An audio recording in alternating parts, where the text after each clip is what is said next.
Return of the Ramble. I'm Jack, this is Spread Book Joy, and this is what I call a reading ramble. If you're new to the channel, welcome. If you're not new, welcome back. And no, you're not confused. I did stop reading rambles last year, but they are back. And my first reading ramble of the year is going to be talking about why my reading rambles are back, which involves a little bit of a review of last year and how the channel went, and a kind of a review of some of the projects that I started, and an update on some of the videos that I filmed last year where I talked about changes I wanted to make to the channel, focusing on reading and how I was fixing it and that kind of thing. So grab yourself a cup of tea or beverage of your choice and let's get into it. So first up, why I'm rambling again and what a reading ramble is. If you're not familiar with a reading ramble, it's kind of just a catch-all term that I came up with a few years ago where I talk about a ramble about reading. Could be about books that I've been reading, my thoughts on reading, things that have been going on for me. And I decided to call it that because I was fed up of doing weekly or monthly or any time-bound kind of wrap-ups of reading. I just wanted to be able to talk about what I wanted to talk about, and I wanted to put them out whenever I wanted to put them out, and I didn't want them to have to be pressurized like by a specific like monthly reading wrap-up or whatever. And sometimes I don't want to talk about just books, I want to talk about other things as well. So reading ramble was the term I used, and I stopped them last year because at the beginning of the year I realised that I had kind of not fallen out of love with what I was putting out, but I was putting out content for content's sake. Reading rambles are lovely videos to make because I just get to chat to you about what's been going on with me, what's been going on in my life and that kind of thing, and reading and stuff. And they're so easy because I just jot a few notes and I just make them. But I tend to kind of, when I'm busy, I wasn't planning the videos or doing the videos that I had planned, that I'm like take a little bit more work and a bit more effort. And I also was talking about everything that I read and I was fed up of that. So I decided to make some changes to the channel last year, and I was very happy with those changes. I decided that I wasn't going to do any reading rambles, or I wasn't going to wrap up everything that I read anymore, because I felt like I was putting pressure on myself with telling you about everything I'm reading. And that has worked out really well for me in terms of bringing the joy back into my reading. So I was just checking my microphone, I was putting my hands on my microphone. So yes, I did away with reading rambles because I felt like they were making me lazy as a booktuber. What I want to put out is really good content that is, thoughtful, that I've planned, that takes a bit more time and effort. And then towards the end of the year, I realised that whilst I don't want to do rambles all the time, and I don't want them to replace the sort of content that I sit down and I plan and I put a bit more thought into, I also do want to update you on just general life things. And I've also been filming clips of various places I go and see in Devon, and I want to kind of insert those into something. I want to just put in some footage for you. So I was like, well, if I just did this kind of ramble style video with a vlog, and there are also books that I've read that I don't think warrant a single book review from me. I don't want to do a single book review, but I do want to talk to you about them. So return of the reading ramble. I'm going to update you today on some various changes I'm making this year, and I'm going to do that by referring back to some of the plans I had last year and how, sort of reviewing that, how that went and what I'm keeping from it or giving up or doing as a result of it. So first up, I was having trouble focusing on reading, and I will link my I'm having trouble focusing on reading video in the description box below. And that resonated with quite a lot of people, and I was having trouble focusing on reading for a number of reasons. I had a lot of bereavements last year of friends and family and close old family friends, and it kind of just put me in a bit of a reading slump. But up until that point had been filling my time up with readathons, buddy reads, group reads, lots and lots of social reading, which at the time I was like, I need some wiggle room to mood read. I've been reading too much, and I did a video on that as well, and I'm finding it overwhelming and I want some time to mood read. And then I had a few things happen and I kind of, everything screeched to a halt, because of personal things that were going on, and I stopped it all. And then I found I'd forgotten how to just pick up a book for the joy of it, which sounds ridiculous, but believe me, that was what was happening. And nothing was really calling to me. I was going through the motions of reading, but my reading really dipped. So I put out in October a video where I talked about where I can't focus and what I plan to do on getting my focus back. And that meant just stopping again, because I dipped my toe back into social reading, stopping all of that again. And I made a promise to myself that I was just going to read for pure pleasure, as in, if a book wasn't gripping me when I picked it up and opened it, and I was kind of finding myself within 50 pages or so going, don't really care, it was going to get DNF'd, maybe DNF'd for now, because it might be just that I wasn't in the mood for it then, and pick up something that gripped me. So to measure this, I'm not someone who talks about numbers and goals. My goals, I don't generally have goals, I generally have aspirations. They're usually not numbers focused, because I find numbers really suck the joy out of reading for me, having a numerical goal of the number of books I want to read or that kind of thing. So I stopped doing that a long time ago, and I am far happier for it. But I do track my reading because I want to a record of what I've read. So I do know how many books I read last year, and I thought, all right, I'll split it into the quarters, and it will give you some indication of how successful this was for me. And I think it was pretty successful. So let's get into the numbers. For a purpose. So in the first quarter of the year, I read 22 books, and that is probably an average quarter for me. So I read 8 books in January, 7 in February, 7 in March. So my average months where I'm not reading a huge amount, where I'm not too busy, where I'm not, between 6 and 10 books is about an average month for me. So in the second quarter of the year, I read 12 books. I read 2 in April, 7 in May, and 3 in June. And around the sort of March, April, May, June, lost quite a lot of people. And everything kind of screeched to a halt for me with terms of reading. And that's when I kind of like stopped making videos as well, because I just wasn't in the mood for making videos. So that was in the second quarter. In the third quarter, I didn't sort of start making videos again until the end of August, I don't think. So in the third quarter of the year, July, August, September, I read 11 books. 3 in July, 4 in August, and 4 in September. And then in October, I believe, I decided I'm going to have my Winter of Bookish Excellence, which meant I am not going to pick up any old book. I want a book that's going to grip me, and I thought I'd see if that would help me rediscover my joy of reading. And yeah, I read 29 books in the final quarter of the year. So we can call that successful, because that's kind of at the top end of the amount of books that I would read on a good month, I suppose. I say good, I don't think number of books means good. I think the quality of what you read is really, but I know that when I'm enjoying books, I read them faster. So I know that I will read more if I'm enjoying it. I mean, it's obvious that if you are enjoying reading, you're going to read more. I read 11 in October, 9 in November, and 9 in December, 29 books. And I DNF'd quite a lot of books as well. So I was doing the thing where I'm picking books up, and if I'm not in the mood for it, I am putting it down. It may be that I'm not in the mood for it then, and putting it down to read it at another point, or just going, nope, don't fancy that, I'm not going to read it, and getting rid of it. So we can call that success. And that is successful, and I'll tell you why. We are on the 11th of January, I think I'm filming this. Is it the 11th? 12th of January, and I have read 6 books in January so far. But 3 of them are graphic novels, which I'll talk about in a moment. But the 29 books, the other thing that I started doing towards the end of the year was just really getting upset with the amount of unread books on my shelves. Not because I'm someone who feels they have to have a 0 TBR, I'm not one of those people. And if you're new to BookTube and you're wondering what is this TBR, what does she mean by all of this, and DNF? DNF means do not finish. TBR is to be read, so a pile of books or a list of books that are to be read by you. So when I'm talking about TBR right now, I'm talking about the books that I own that I haven't read yet that are to be read.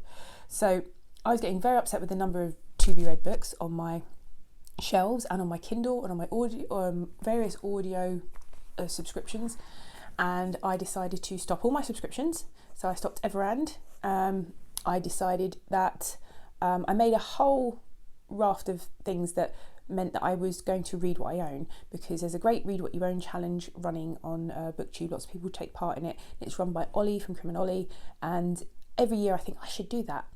Here's the issue with that for me. It's always usually people do like a 100 books challenge, so they can't buy a new book until they've read 100 books. Now, looking at the amount that I read and also the fact that I don't like numerical goals, that really would not work for me. And then I came up with an idea of doing a time-bound challenge. So for the foreseeable, until I feel like I want to stop, I will read what I own. There are caveats in what I could do. I can get library books, and I will make use of the library, but I'm trying not to, because I want to, the library needs to be used. Use it or lose it, especially if you live in the countryside like I do. So library books are okay. Audiobooks are okay as long as they're to go with some of the books that I'm reading. And if there are Kindle books on the daily deal, like the 99p deal, that are on my wish list, I can buy those because I want them and it would just be silly not to have them. In terms of reading from my shelves and how that was going, of the 11 books I read in October, 4 were books that I owned, the rest were library books. 4 in November out of the 9 were books that I owned.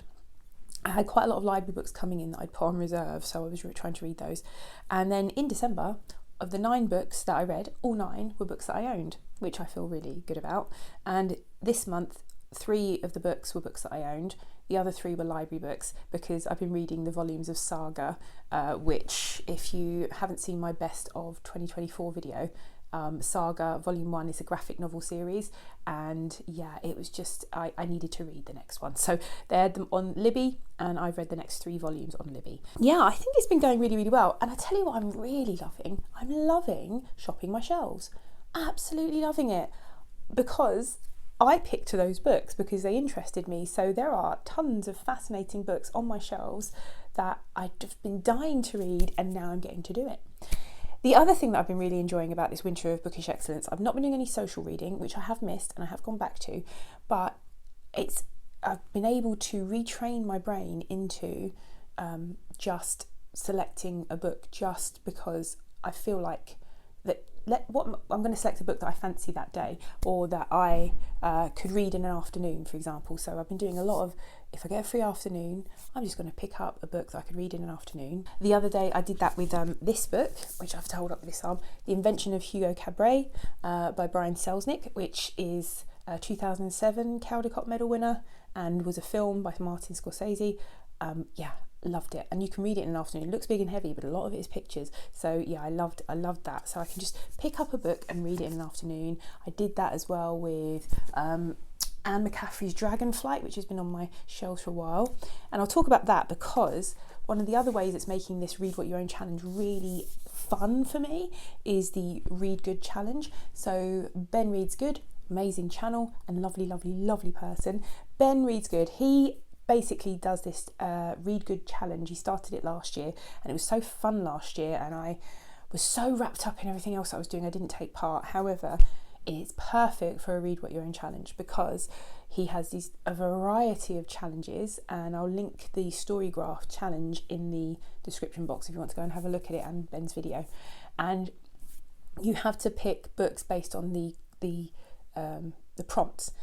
And for each month he has a different prompt, and for January his prompt is Annuary, which is read a book by someone called Anne or Anna or any other variation of Anne, or with that name in the title or variation of that name in the title. So I had 2 books, one of them which is a TBR veteran, which is by Anne McCaffrey. It's Dragonflight, her first book in the Dragon Riders of Pern series, which has been something I wanted to read for decades, and I had a copy of the book I bought about 3 years ago, and it's been sat on my shelves ever since. And then so I picked that up on Friday and just read it. I read it cover to cover from Friday to Saturday. I finished it off on Saturday, and yeah, I love doing that. I love reading book in a very short space of time, so it's giving me that back. I've got another book to read, which is by Anna Goodall, which is the second book in the Maggie Blue and the Dark World series. I pre-ordered that book 2 years ago and I still haven't read it. I bet the third book is probably out. So I really want to get to the books on my shelves, and this is really allowing me to do that. It's making me so happy. So I'm going to be carrying on with the Read What You Own challenge indefinitely. So I'm having so much fun shopping my shelves and playing around with my books. My partner laughs when I say that. He thinks it's hilarious when I say I'm going to go and play with my books. But I did a huge unhaul to try and just really think about the books that I'm reading, the books that I own, and whether I want to read them. I kind of Marie Kondoed it, you know, just like, oh, does this book spark bookish joy? Do I really want to read it? And quite a lot of them, turns out, no. Maybe I did when I bought them, but they've been on my TBR for so long, and now I'm just kind of either not feeling like that kind of book anymore, or it just doesn't interest me. So I've got a big pile of books here, lots of them are brand new-ish, but I'm going to give them to the our local free lending library in our village, because that's always a nice thing to do. Our village, the nearest actual library from our village is 8 miles away, and there are a lot of, you know, young children and people here. We've got a kind of community centre which is owned by the church, but they kind of it opens up a few mornings a week, and there's a room in it which is lovely. It is like a little library, and you can go and leave books there. So I'm going to go and leave some there, and in order to try and see what I'm prioritising, I've decided that really I need to prioritise reading series that I've started and not finished if I have the next books in the series, and try not to start any new series books, because I looked at my TBR and I was like, right, I'm going to bring all the books to the front that are really calling to me, that I really want to read. Lots of them, as it turns out, are new series books, and I thought I really shouldn't start new series until I've either finished or decided not to finish other series that I've started. So I've got a shelf full of books, which I'll put a little bit of footage in here of the shelf that I've made, which is my priority shelf. And one end you'll see standalones, so all the standalone books that are most exciting to me at the moment. Then you'll see series books from series that I've already started, and then series books that I have not yet started at the end. So you'll see that. Those are not my only TBR books, they're just the ones that I've put prominently, so that when I'm like, I'm a bit stuck for what to read, I've already gone through everything and pulled out what I'm in the mood for at the moment. And week to week, I'll just look at that shelf, and maybe my mood has changed, and maybe I'm in the mood for something a bit more character driven, a bit more mid 20th century, or a bit more classic-y, and in which case I'll swap it all around. So yeah, it's fun playing with books. And so I've unhauled a lot, and I was just going to say I hauled some books over Christmas. I had some gifted books, thank you to my friends who sent them to me. If you're interested, I might share them at another point in another ramble, but I do want to show you the books that my caveats for being allowed to buy books are, you know, that they're books that I wanted, that are on my wish list, that I can't get hold of, or that I've been trying to get hold of and I find a copy if it's a book that's difficult to get, if it's a book that I've wanted and it's on sale, if it's a book for a project or for work or for research, then it's fine. So let me just show you these books that I got. I've been wanting for a while. Two of the books are books that I'm really struggled to get over here at either a reasonable price or at all. One of them is Alberta and Jacob by Cora Sandell, and so I got this secondhand copy from Oxfam when the Oxfam sale was on. Discovering that you can buy Oxfam books online has just been revelationary to me. So I'm just like, oh no, why did I discover that when I'm gonna read what you own? But yes, so I was buying, I was looking specifically for some of the books I'm going to show you, but I found this, and I've wanted this for ages, and it was like £3 or £4, and it's quite expensive on if you try and buy it on Amazon, it's about £11 or £12. So I got a secondhand copy. Oh, by the way, that I saw on Marilyn's channel. Marilyn, it's one of her favourite books. My lovely friend Marilyn, I'll leave a link to her channel in the description box below. And another lovely friend, Pat, from Book Chat with Pat, she talked about this book, Snow in August by Pete Hamill. And it's he's a child of Irish immigrants, and he wrote this story, and it just sounded so wonderful, and I needed a copy. Can't get it generally over here unless you buy a secondhand copy, and they had it in Oxfam, so I got myself a secondhand copy of Snow in August, which I'm really looking forward to reading. And then the other two things, the things that I went onto the Oxfam website for, because I was searching to see how much they were. And these are books that, one of them, particularly the children's literature one, I would buy anyway, because it's like work-based, research-based book. And then I saw another one they had on the Oxfam website, and I just got it anyway. But this is the Cambridge Guide, or Cambridge Companion to Children's Literature, and it's various essays about children's literature, and I've wanted this for a while, and it's like £27 or £28 I think to buy brand new, and this was £6 I think. Yeah, I think I got it for like £6 which I couldn't avoid. I could not get it. Similarly, they then had the Jane Austen companion as well, so I got that too, which I'm looking forward to as my Jane Austen July read. That's my first reading ramble of the year. It was kind of a wrap up of last year. Reading rambles may not be as long as this going forward, but I had a lot to talk about in terms of wrapping up last year, plans for the coming year, and if you would like to comment on anything, I'd love to hear from you in the comments. If you're not sure what to say, but you do want to put something in the comments, you can leave me an emoji to let me know how your year has started. So a proper emoticon emoji, like a face, just to let me know how your year started. Hopefully there'll be lots of happy ones there. And if you've never been here before and you think about subscribing, you like this rambling nonsense, stick around because I ramble a lot. And hopefully I will see you again here soon. Bye.